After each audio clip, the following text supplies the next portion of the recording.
Hello, good evening, students. Myself, Sagrika Aluwalia this side, and I am working as a maths educator in the Bansal Academy. As we know, we were already discussing the HPGT exam occurring in 2024 recently, and we were discussing the whole paper of maths. In the last two videos, we have covered so far, I think, 48 question. We were on the 48 or 49th question. So around of 46 or 47 questions are already discussed in the previous videos. So without wasting time, let us start with the further videos. Okay. So here we have the 45th question because I think 2 to 3 questions were from GK. In your exam, in your paper, it is the 48th question.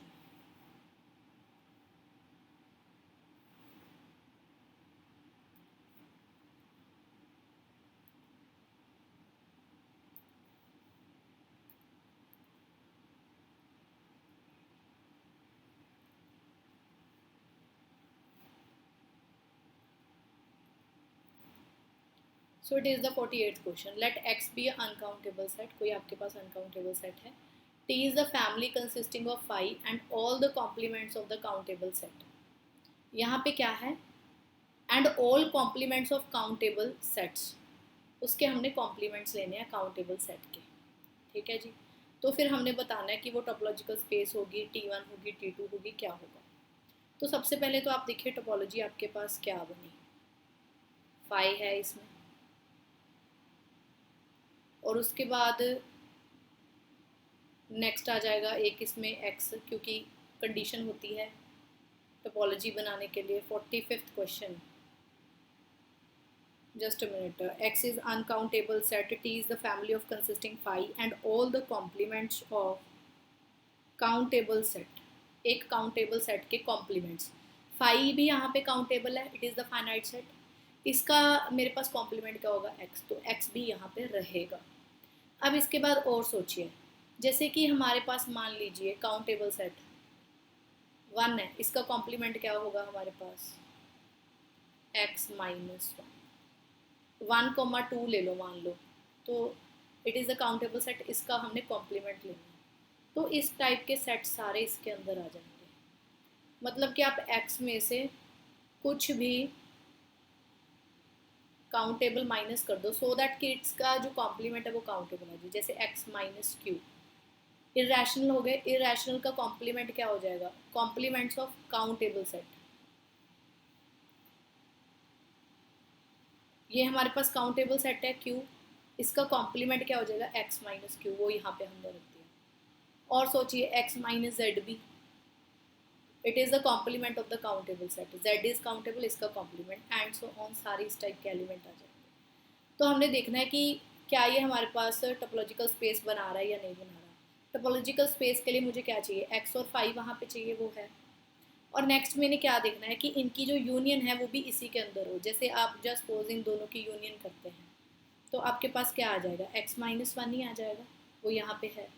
इन दोनों के अगर आप union करते हैं, x में से 1 2 हटा दो, x में से q हटा दो, तो इन दोनों को मिला के अगर मैं कहूँ तो x माइनस क्यू ही आएगा. एक तरह वो यहीं पे बैठा है, तो it is a topological space. उसमें तो कोई प्रॉब्लम नहीं है. ठीक है, यूनियन भी आ जाएगी. इंटरसेक्शन देखे दोनों में कॉमन क्या है? ये कह रहा है x में से 1 भगा दो, ये कहता है 1 और 2 दोनों भगा दो, तो इन दोनों का इंटरसेक्शन यही आ जाएगा. तो it is closed under arbitrary union and finite intersection. That's why we will say it is a topological space.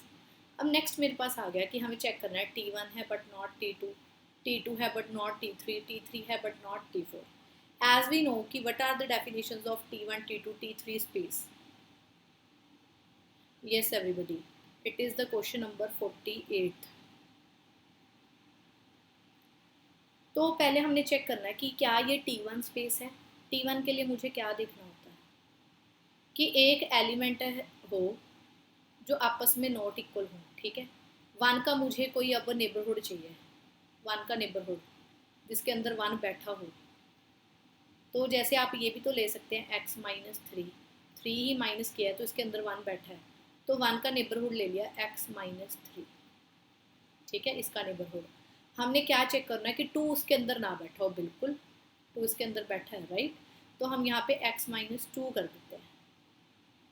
2 इसके अंदर अब नहीं बैठा, तो 1 का हमें नेबरहुड मिल गया, एक 1 पॉइंट था उसका मुझे g नेबरहुड मिल गया, सो दैट कि जो 2 पॉइंट है वो इसके अंदर नहीं बैठा। एंड सिमिलरली अब मुझे 2 के लिए कोई ऐसा नेबरहुड मिल जाना चाहिए कि 1 उसके अंदर ना हो, तो x-1 ले लो इस बार, तो 1 इसके अंदर नहीं है। This is the way.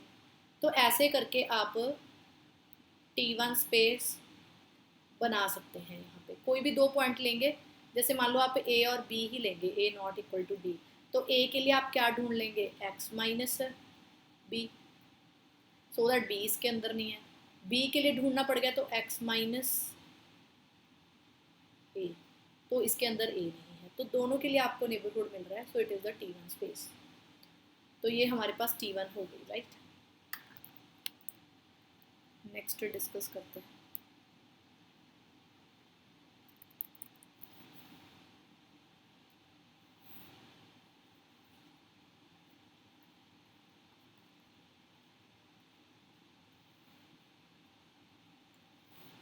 So yes it is the T1 space. अब हमें ये पता है कि एक स्पेस जो T1 हो प्लस रेगुलर हो वो T3 होती है। मतलब कि T1 हो साथ में रेगुलर हो तो वो T3 होती है। अब हमारे पास ये T1 स्पेस तो है ही है, ठीक है जी। अब नेक्स्ट देखते हैं T2 के बारे में। What about T2? T2 हमारे पास क्या कहता है कि अगर आपके पास 2 पॉइंट नॉट इक्वल टू हैं तो आपको A के लिए भी कोई एक नेबरहुड मिल जाना चाहिए, B के लिए भी आपको कोई नेबरहुड मिल जाना चाहिए कि दोनों के आपस में इंटरसेक्शन क्या रहे, 5 रहे, ठीक है जी। अब A के लिए नेबरहुड ढूंढो और B के लिए नेबरहुड ढूंढो। A के लिए मान लो इसके अंदर A रहना चाहिए, तो आप कुछ भी ढूंढ लो, B C माइनस कर दिया, कुछ जो आपका मन करे। ऐसे आप B के लिए ढूंढो, B होना चाहिए, जैसे आपने C और D मान लो माइनस कर दिया। पर जब भी देखिए हमारे पास अनकाउंटेबल सेट था, इसके जो भी 2 नेबरहुड आएंगे वो हमेशा अनकाउंटेबल होंगे, राइट। तो ये भी अनकाउंटेबल है, ये भी अनकाउंटेबल है, और हमेशा अगर जब आप लेंगे तो इनकी आपस में इंटरसेक्शन कभी भी इसकी आपस में इंटरसेक्शन 5 नहीं आने वाली। तो it is the not T2 space, it is the not T2 space. T1 है बट नॉट T2, तो बी ऑप्शन इज करेक्ट। अब थोड़ा आपको और फंडा बताऊँ। हमें पता है कि जो T3 स्पेस है वो T2 होती है, T4 जो स्पेस है वो T3 होती है, इम्प्लाई T2। जो नॉट T2 है वो नॉट T3 होगी, नॉट T4, ठीक है। अब इसने कहा T2 स्पेस गलत, वो तो अभी हमने प्रूव किया। T3 स्पेस नहीं, अगर नॉट T2 है तो नॉट T3 होगा, ये भी गलत। That is the B option, B option is the correct option. Next question देखिए, yes everybody. Let x, t, x star, t star be the topological space which of following are equivalent to A? What is the question? Equivalent to A. A के कौन कौन equivalent है? 2 topological space हैं। अगर f from x to x star is continuous function है तो क्या होता है? Yes, we have already discuss कि कॉन्टिन्यूटी की क्या डेफिनेशन होती है टोपोलॉजी में। Inverse image of open set is open, inverse image of close set is closed. ये दोनों ट्रू हैं, ये A को ही इम्प्लाई कर रहे हैं। These are the definitions about A, ठीक है जी।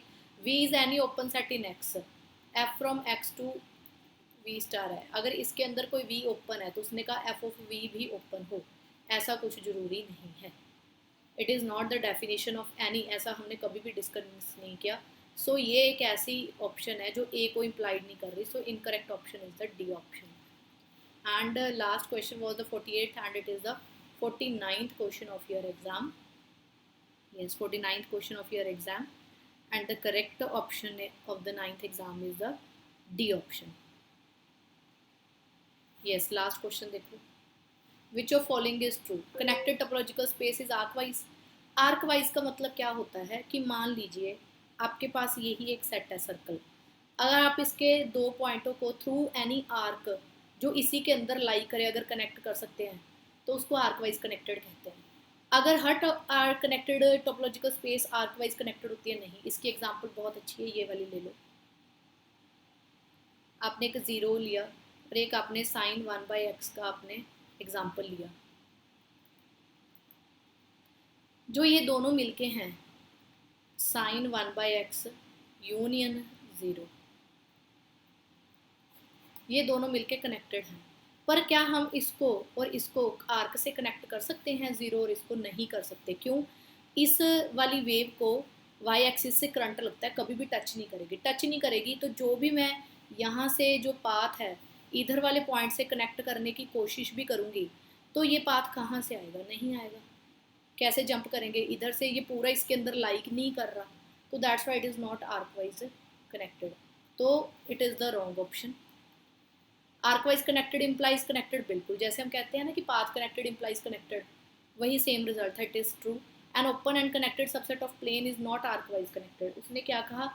N open and connected subset of a plane is not arc wise connected. It is not, it is the wrong option. जैसे for an example,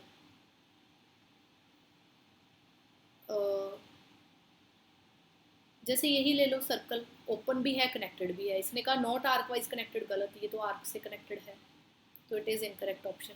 so B option is the right option of the question. That is the question number 50। Question number 50 का मेरे पास B option correct है। Next question देखिए,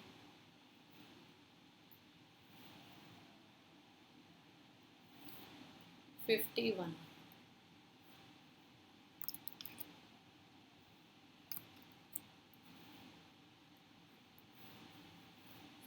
Let A be open interval and B is the closed interval -2 to 2 in the complex plane C.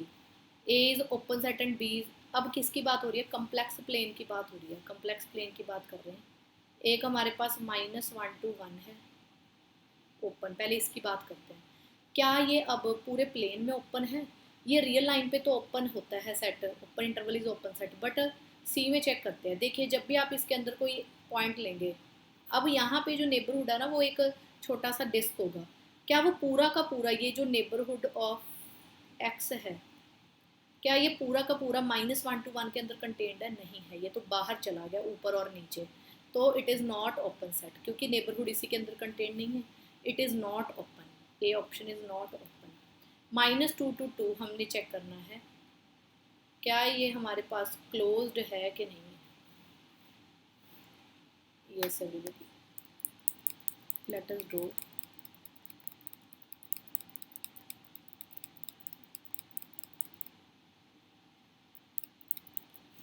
ये तो पता लग गया नॉट ओपन है, -2 to 2। यस अब इसको कैसे देखें कि ये क्लोज्ड है कि नहीं? हमें पता है कि इसको अगर हमने क्लोज्ड चेक करना है तो क्या डेफिनेशन है, इसका कॉम्प्लीमेंट हमारे पास क्या होना चाहिए? ओपन। इसका कॉम्प्लीमेंट ले लो सारा बाहर वाला, इसका बाहर वाला ओपन है कि नहीं है? आप बाहर वाला कोई भी पॉइंट लेंगे उसके लिए आपको एक नेबरहुड मिल ही जाएगा जो कॉम्प्लीमेंट के अंदर कंटेन्ड है। यहाँ पे पास में भी कोई पॉइंट ले लो उसके लिए आपको छोटा सा नेबरहुड मिल जाएगा जो इसके कॉम्प्लीमेंट के अंदर है, तो इसका जो कॉम्प्लीमेंट है वो ओपन ही रहेगा। -2, 2 का जो आपके पास कॉम्प्लीमेंट है that is the open set, वो ओपन ही रहेगा। तो हम क्या कहेंगे? It is the close set. Yes ये ट्रू है, तो it is not open, it is open. A is close set, A is open set नहीं, ये तो नहीं है, गलत। ए इज़ ओपन सेट गलत। ए इज़ क्लोज सेट, अगर ये नॉट ओपन है तो हमें चेक करना है क्या ये क्लोज्ड भी है कि नहीं है। -1 to 1 क्लोज चेक करना है।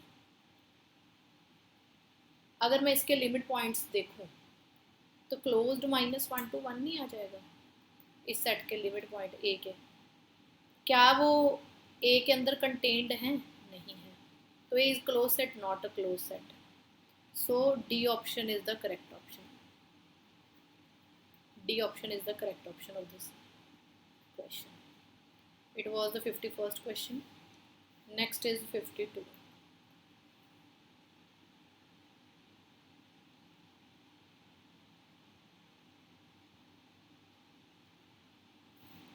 Sign z by z has क्या होगा, इसके पास पोल होगा या क्या है, ज़ीरो पे चेक करना, ऑब्वियसली ज़ीरो पे प्रॉब्लम है। पर ध्यान से देखो sine z over z, limit z goes to zero, ये वन आ गया कि नहीं आ गया, हमारे पास आ गया ना हमारे पास one, limit z goes to zero, sine z over z is one.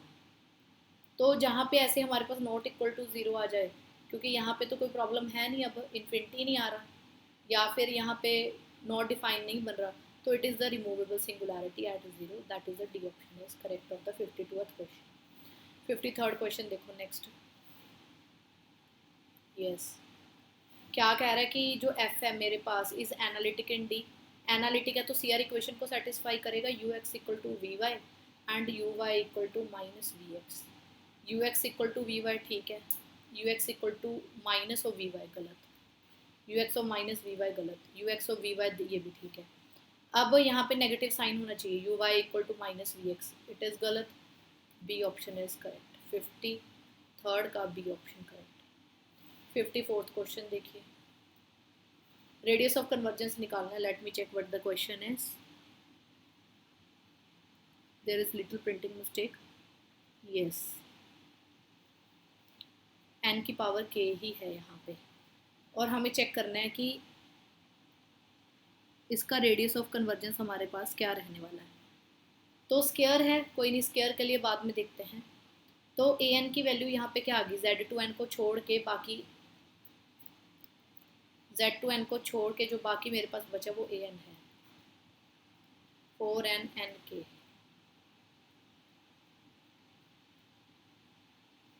अगर हम ए एन बाई वन का फॉर्मूला लगाएं, ए एन की power one by n, limit n tend to infinity,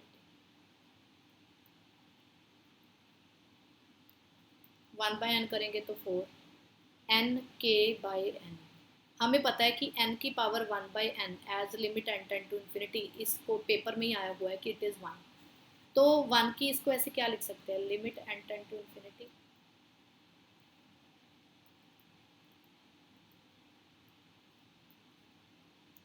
n की पावर वन बाई एन की power k, ये one को गया, वन की पावर के इज वन, तो 1/4 आ गया फाइनली आपके पास, ठीक है।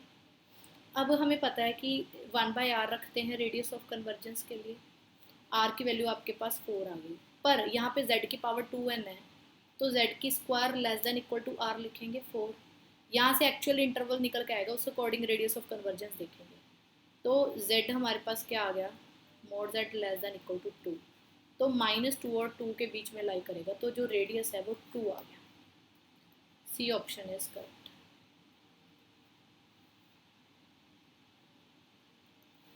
54 55 क्वेश्चन देखिए,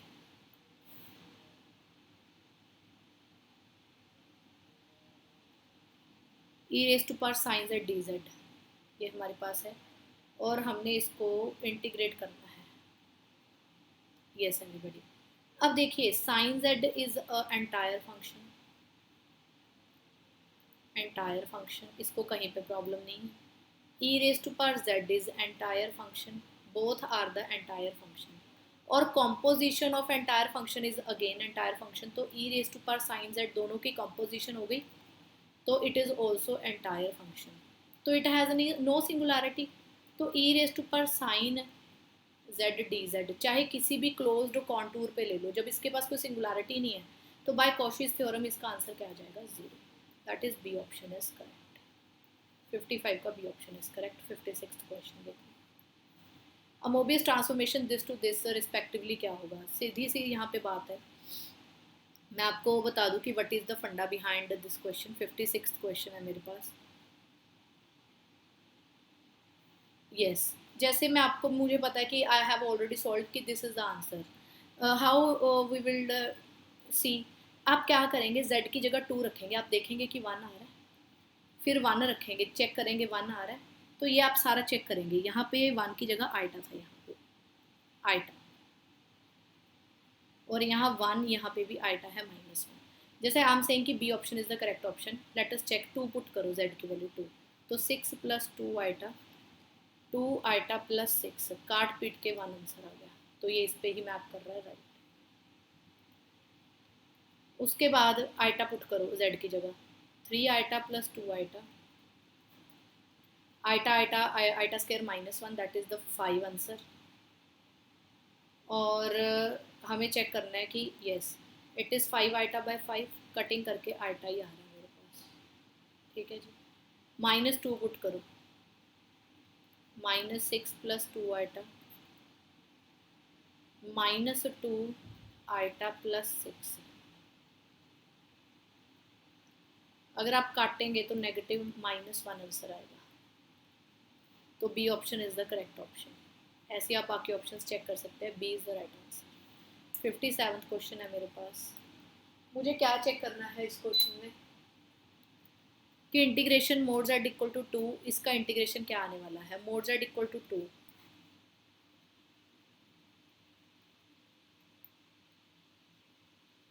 π/2 पे इसको प्रॉब्लम है वो अंदर रहेगा। π/2 पे क्या प्रॉब्लम आ रही है, अगर हम देखें ऊपर तो π/2 पे कोई प्रॉब्लम नहीं, नीचे पोल बन रहा है 2 ऑर्डर का। तो how to find out this integration, हमें पता है कि f of n at a n factorial over 2 pi eta integration function over z minus a की पावर n+1 dz होता है। तो n की वैल्यू 1 पुट करो, फंक्शन का डेरिवेटिव a की वैल्यू जहाँ पे प्रॉब्लम है π/2, 1 factorial over 2 pi eta f z minus π/2 का स्क्वायर dz। 2 पाई आइटा इधर ले जाओ,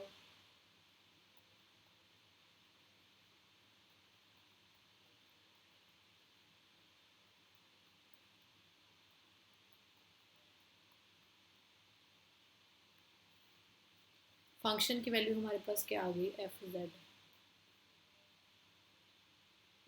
माइनस 3 cos z। फंक्शन का डेरिवेटिव क्या आ गया, 1 माइनस 3 कॉस का derivative minus sine z।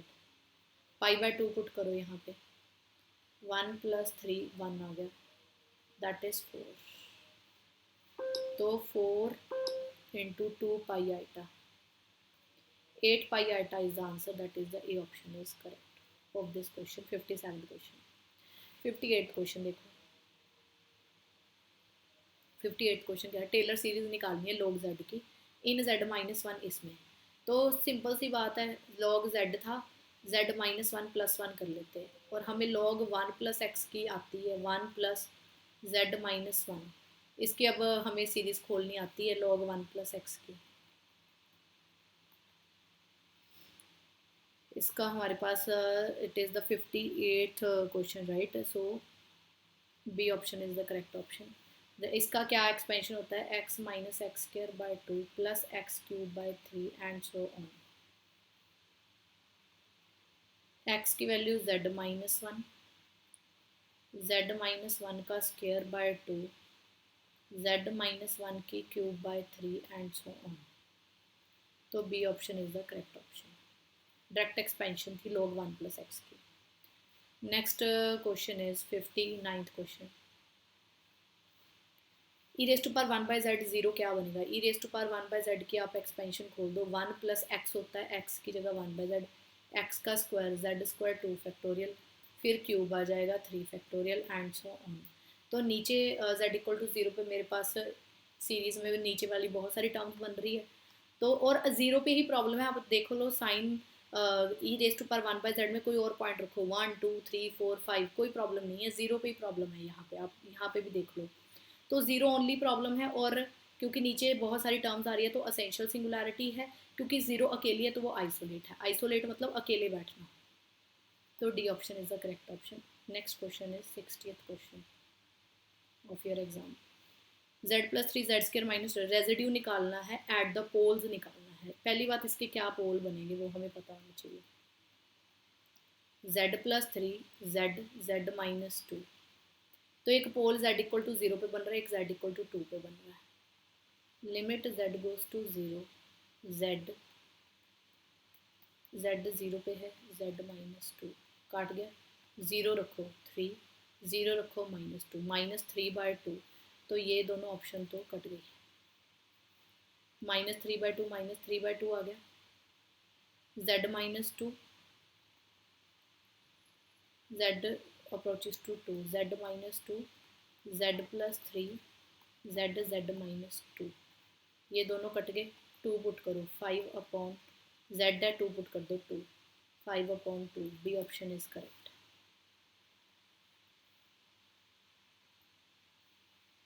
Yes, non linear space में हमने डायरेक्ट क्लास में प्रॉपर्टीज़ पढ़ी थी, जब हमने नॉन लीनियर भी किया था और मॉक टेस्ट डिस्कशन भी की थी कि अल्फ़ा एक्स का जो नॉर्म है that will be equal to mod of alpha x का norm, that is the C option is the correct option, and it is the 61st question of your exam, C option. On a linear space है LNP, ये हमारे पास दिया हुआ है कि it is not norm linear space if, इसके साथ condition थी कि ये नॉर्म लीनियर स्पेस कब बनाता है। Many times we will discuss in the class normed space कब बनाता है।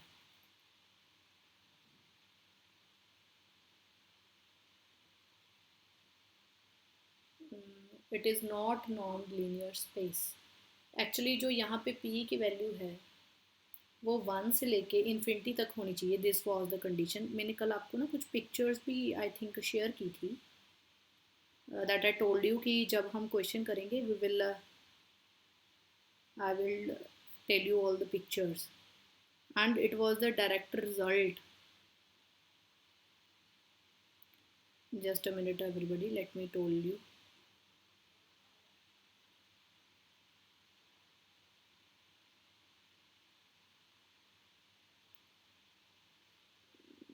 Just a minute everybody.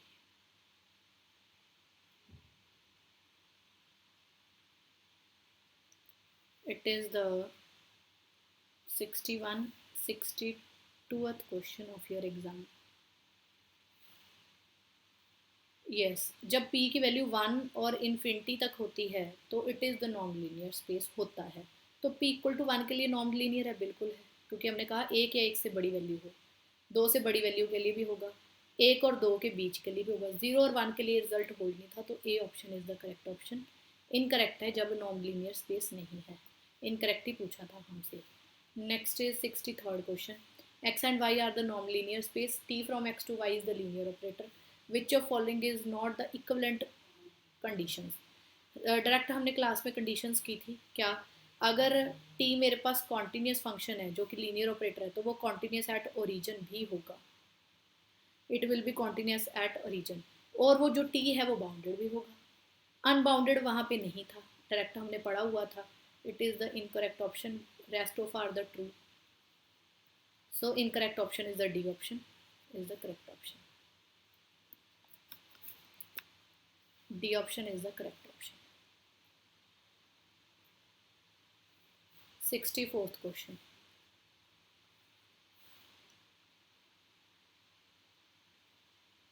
X and Y are the linear operator, be a bounded linear operator, then which of following is not correct.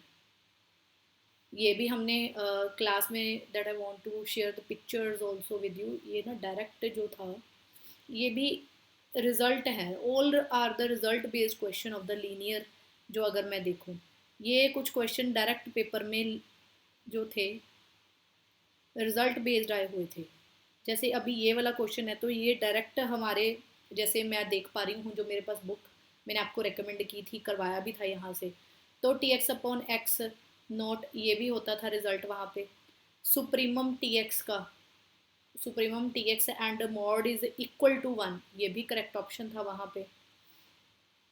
And next is the yes, जो के वाला है यहाँ पे infimum होता था जो हमने किया था इन्फीमम, पर यहाँ पे सुप्रीमम दिया है तो it is the not correct option. और जो लास्ट है ये वाला less than equal to 1, it is also correct, क्योंकि less than equal to 1 result होता है, इक्वल टू वाला अपने आप का इसमें कवर हो गया। So A option is the correct option of the 64th question. 65th question देखिए, x and y are the non linear spaces over the K, T from x to y is the subjective, मतलब कि on to linear transformation है, T is the topological isomorphism if and only if.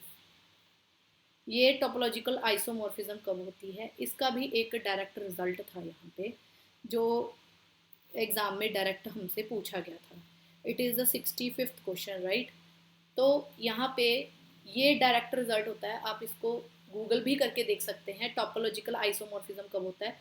ये direct result होता है कि जो T x का norm है वो किसी दो K1 K2 हमें मिल जाने चाहिए, उनके बीच में लाई करे। So C option is the correct option and it is the if and only if condition. C option is the correct option. X and y are the vector, और हमें ये बताना है। Yes everybody, it is the Schwarz theorem जो direct हमें exam में पूछी गई थी, एंड हमने क्लास में भी श्वार्ट्ज थ्योरम जो थी वो बाय नेम की थी। यहाँ पे श्वार्ट्ज थ्योरम क्या कहती है कि inner product of x comma y का जो मॉडुलस है is less than equal to norm of x and norm of y, less than equal to. यहाँ पे नॉर्म नहीं होता, यहाँ पे नॉर्म नहीं होता। It is the 66th question, right. तो ये हमारे पास सी ऑप्शन करेक्ट है। This is the Schwarz theorem, C option. 67th question, ये भी डायरेक्ट क्वेश्चन पोलराइजेशन आइडेंटिटी का पूछा गया था हमारे पास। पोलराइजेशन डायरेक्ट हमने क्लास में आइडेंटिटी कर रखी थी कि what is the polarization identity. Direct result होता है पोलराइजेशन का, प्रूफ भी इसको किया जाता है। 67th क्वेश्चन, यस पोलराइजेशन क्या होता है, सबके आगे 1/4 होता है, वो है x plus y x minus y का minus eta x plus eta y minus x minus eta y. A option is the correct option. यहाँ पे नेगेटिव, यहाँ पे नेगेटिव नहीं होता, यहाँ पे पॉजिटिव होता है। मोर ओवर यहाँ पे प्लस नहीं होता, माइनस होता है, तो ये कट गए। ए option is the correct option of this question. 67th question. Next is the 68th। Again it is the result, ये भी रिजल्ट बेस्ड क्वेश्चन था मेरे पास। डायरेक्ट रिजल्ट उठाए गए थे फंक्शनल एनालिसिस में, अगर मैं देखूँ बस रीड आउट ही करके जाना था जो हमने क्लास में किया हुआ था। 68th क्वेश्चन, यस एवरीबडी, कि x माइनस ई आई क्या होता है। यहाँ पे ऑर्थोनॉर्मल सेट के मेरे पास एलिमेंट्स हैं, इनका जो अगर मैं मॉडुलस देखूँ it will be less than equal to norm of the x square. B option is the correct option. 68 के बाद 69th question, yes which of following is not equivalent. Yes it is the, हमें पता है कि अगर कोई unitary हो t operator तो t x t y x और वाई के इनर प्रोडक्ट के बराबर आ जाता है। It imply this, direct result था। और अगर यूनिटरी है तो टी एक्स और एक्स का जो नॉर्म है वो सेम रहेगा, तो ये तीनों आपस में इक्वलेंट है। तो नॉट इक्वलेंट कौन था, T is normal. A option is the correct option of the 69th question. Next is the 70th question. X be a normal space and x star is a dual है, तो इसका क्या result होता है। यहाँ पे वेरी इंपॉर्टेंट रिजल्ट होता है कि अगर इसका डुअल हमारे पास सेपरेबल होगा तो ही एक्स सेपरेबल होगा, और इसका कन्वर्स ट्रू नहीं होता। तो 67th का ना, it is the 70th question, sorry 70th का बी ऑप्शन करेक्ट आएगा मेरे पास। क्या कि अगर डुअल वाला मेरे पास सेपरेबल है तो सिंपल वाला एक्स सेपरेबल होगा, कन्वर्स ट्रू नहीं है इसका उल्टा। 71st क्वेश्चन मेरे पास क्या है, f from x to y, x measurable है, वाई टोपोलॉजिकल स्पेस है, f is called measurable function. Measurable function की डेफिनेशन हमने डायरेक्ट क्लास में की थी। क्या की थी कि अगर हमारे पास f from x to y है, अगर यहाँ पे कोई मेजरेबल सेट है तो उसकी इन्वर्स इमेज भी मेजरेबल होनी चाहिए, सीधा सा रिजल्ट था। For every measurable set v in y, y के अंदर कोई मिल जाए तो उसका इन्वर्स भी मेजरेबल होना चाहिए। B option is the correct option of the 71st question. Direct definition आई हुई थी जो हमने क्लास में कर रखी है।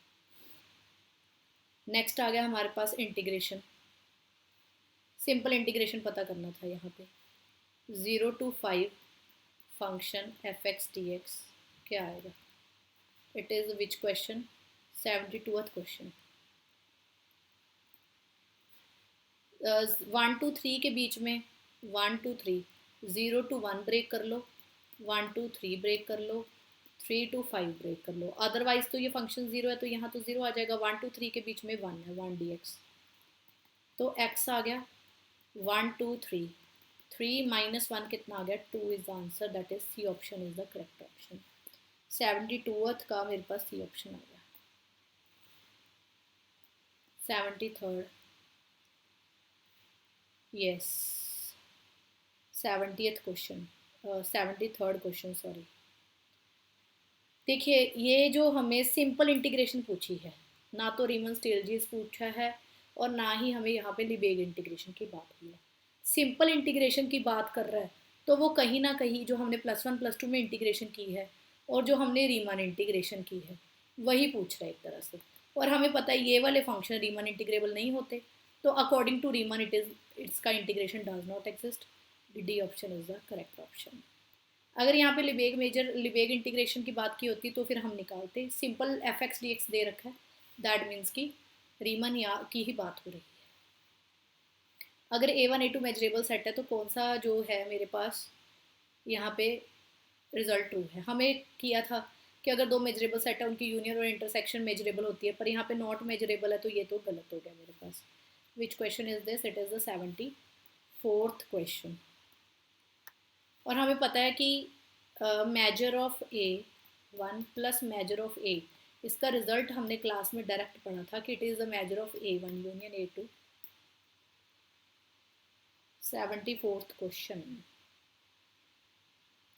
आई गेस इसका बी रिजल्ट जो है वो ट्रू रहेगा।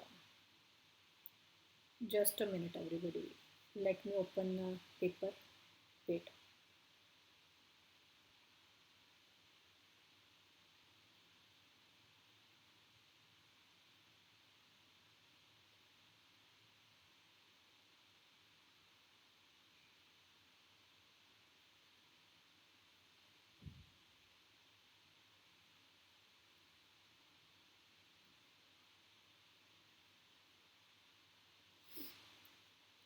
Just a minute everybody, let me open the paper कि कहीं कोई टाइपिंग मिस्टेक हमारी तरफ से ना हो।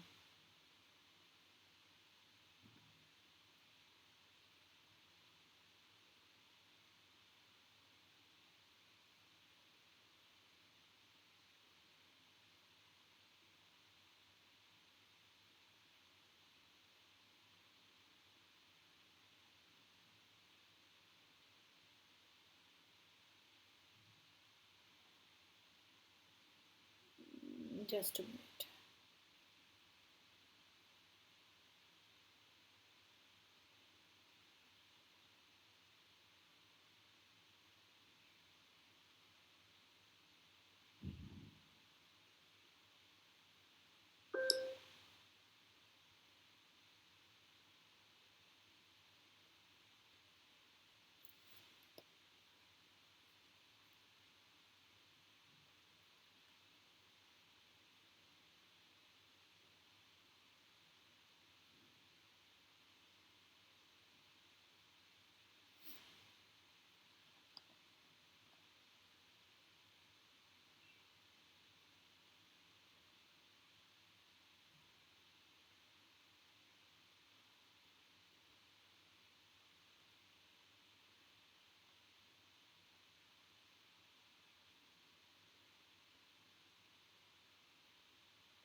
ये क्वेश्चन ना मैं आपके साथ एंड में डिस्कस करती हूँ।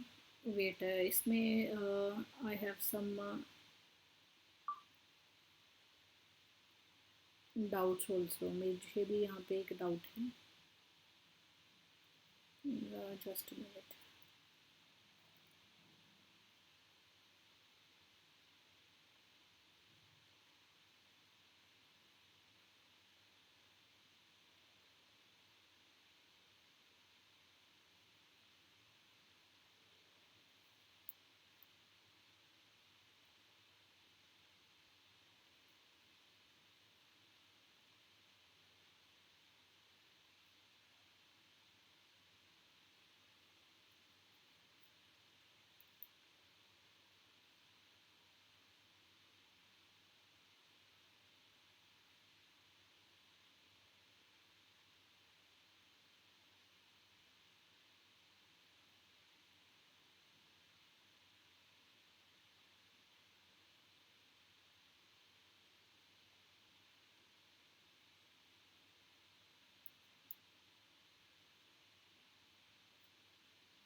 एनीवेज,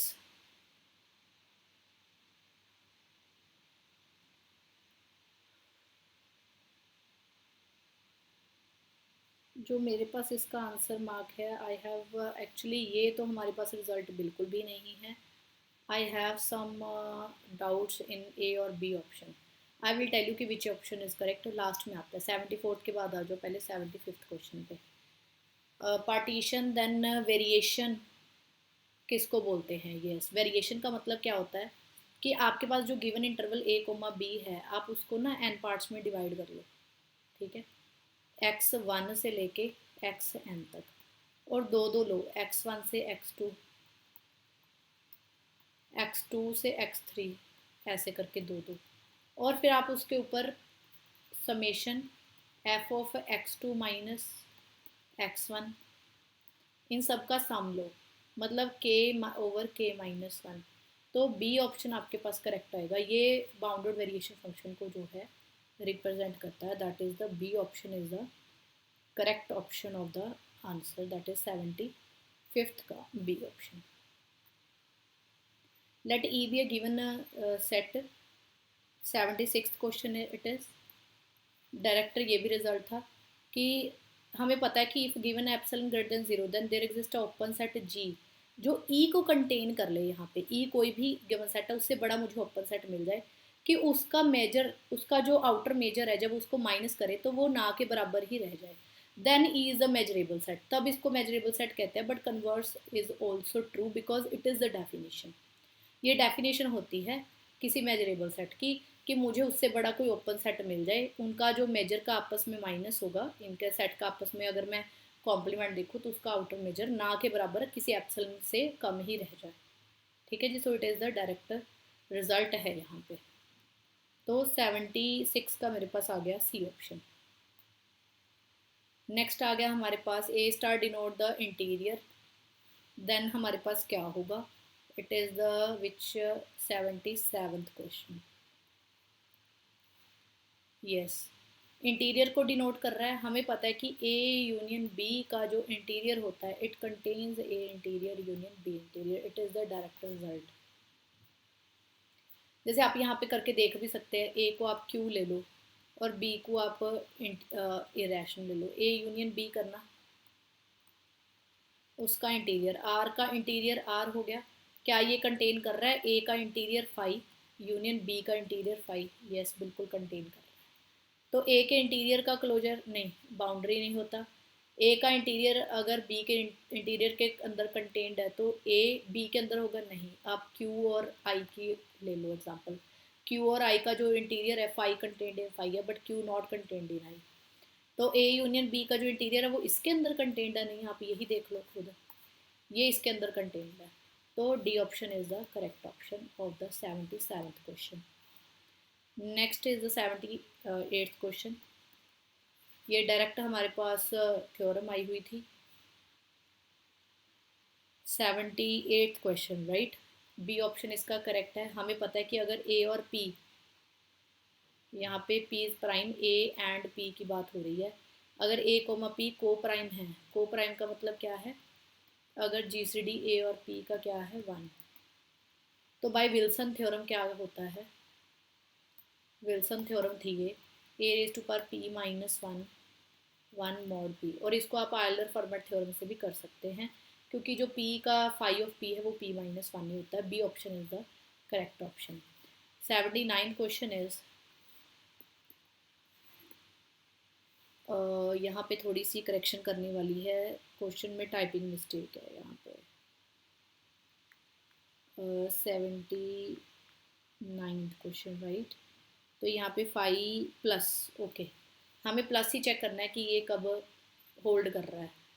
आइलर फंक्शंस आर, पहले 2 2 फिर 3 3 4 4 दे रखा है. देखना 5 ऑफ ए और बी की वैल्यू हमने चूज़ करनी है. 5 of 2 coma 2, all the positive integer a comma b that satisfy this, then phi is the Euler function r. कौन से a और b हैं जो इस कंडीशन को सेटिस्फाई कर रहे हैं? 2.2 करो, चेक करो कि फाई ऑफ 2 प्लस 2 आता है. फाई ऑफ 2, 2.2 4 हो गया. 4 का फाई कितना आ गया? 2 आता है हमारे पास क्योंकि 2 स्क्वायर माइनस 2 की power 1. Phi of 2 is 1 plus 1, तो ये 2 इक्वल टू 2 आ गया. 2 2 के लिए तो ठीक है. फिर उसके बाद 3 3 के लिए चेक करो. 3.3 के लिए. It is my 79th question, right? Let me check. Yes, 3 check करो. 5/3 + 5/3 होगा कि नहीं होगा. 3 3 9 है तो 9 1 - 1/3 करके आइलर फंक्शन निकालेंगे.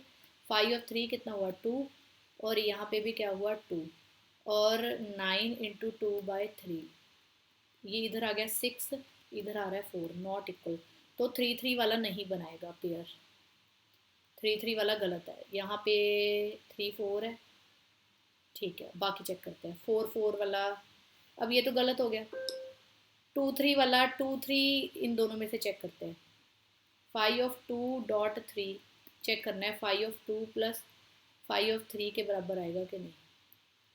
5/2 इज़ 1 5/3 इज़ 2 ये इधर 3 आ गया. 5/2.3 इसकी हमें पता है प्रॉपर्टी के प्रोडक्ट के बराबर होता है. 5/2 इज़ 1 5/3 इज़ 2 ये नॉट इक्वल आ गया. तो ये दोनों ही गलत हो गए. So C option is the correct option of the 79th question. Last question is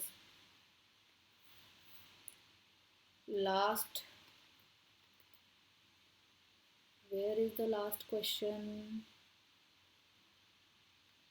up to 80.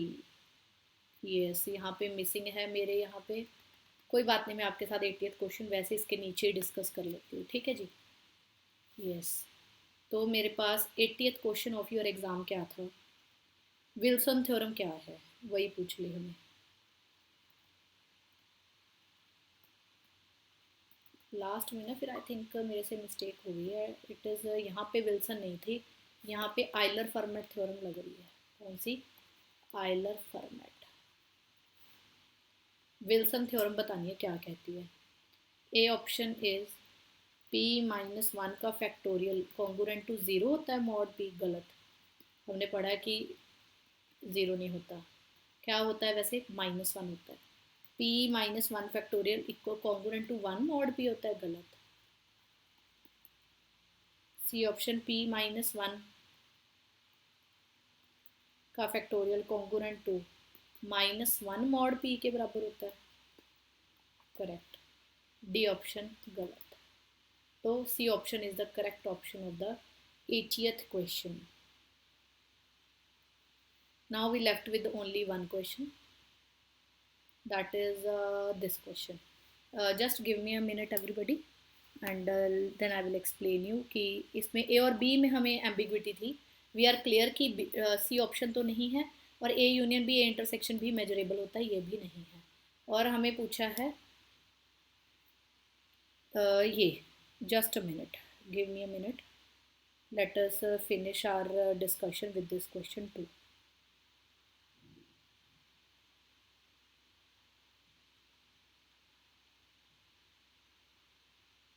Measurable subsets.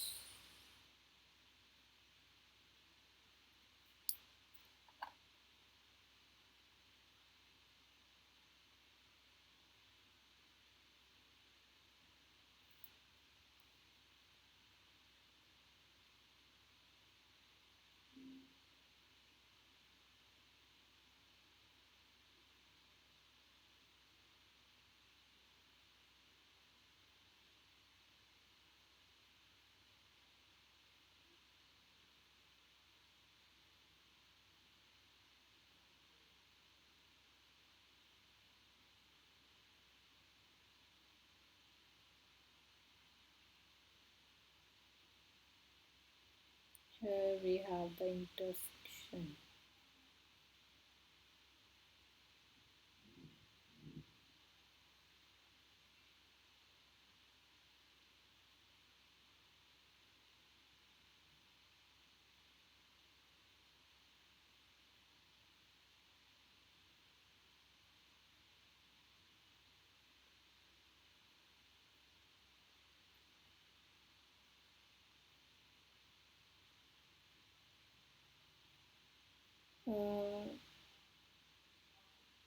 जो मेरे पास ऑलरेडी मार्क्ड है it is A option.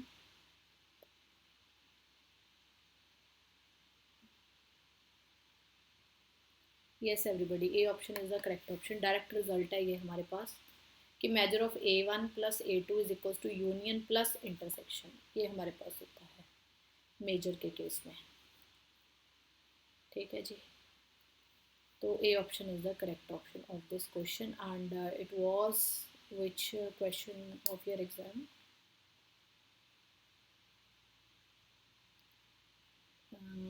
It is the 74th question of the exam.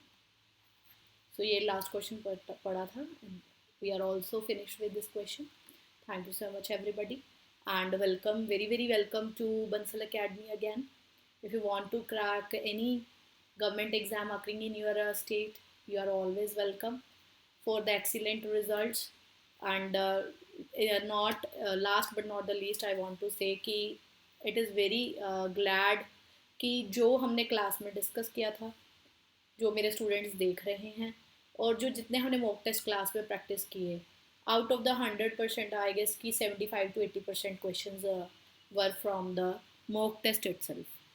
तो it is I hope कि सबका result अच्छा है and all the very best to all the aspirants of the paper. Thank you so much to all.